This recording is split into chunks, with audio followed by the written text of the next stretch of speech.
रस्ते, खड्डे, धुळी व जंगली प्राण्यांचे धोके. वणी नॉर्थ वेकोलीच्या निष्काळजीपणामुळे ग्रामस्थ त्रस्त. 10 दिवसांत तोडगा न झाल्यास आंदोलन करू. सरपंच दीपक मत्ते यांनी दिलेल्या निवेदनातून दिला इशारा.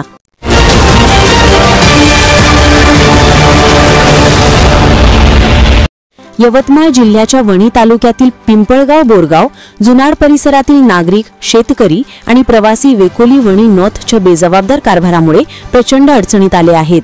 कोळसा वाहतुकीमुळे रस्ते उखडून धुळीचे साम्राज्य झाले असून अपघातांचा धोका कायम आहे. धुळीमुळे पिकांचे नुकसान होत आहे, जनावरांचे जीव धोक्यात आले आहेत, तर रस्त्यालगत काटेरी झुडपे वाढल्याने जंगली प्राण्यांचे हल्लेही सुरू झाले आहेत. अलीकडेच पिंपळगावातील एका शेतकऱ्याची गाय वाघाने ठार केली. जुनाळ फाटा उकणी फाटा मार्ग वेकोलीने बंद करून पर्यायी रस्त्याचे आश्वासन दिले होते, मात्र अद्याप नवीन रस्ता झालेला नाही. त्यामुळे शाळा, शेतीकाम व दळणवळणासाठी ग्रामस्थांना मोठा त्रास सहन करावा लागत आहे.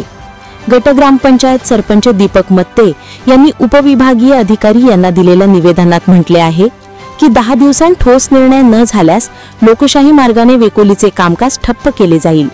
ग्रामस्थांनी प्रशासनाच्या निष्काळजी भूमिकेबाबत संताप व्यक्त करून नुकसानग्रस्तांना त्वरित मदत देण्याची मागणी केली आहे.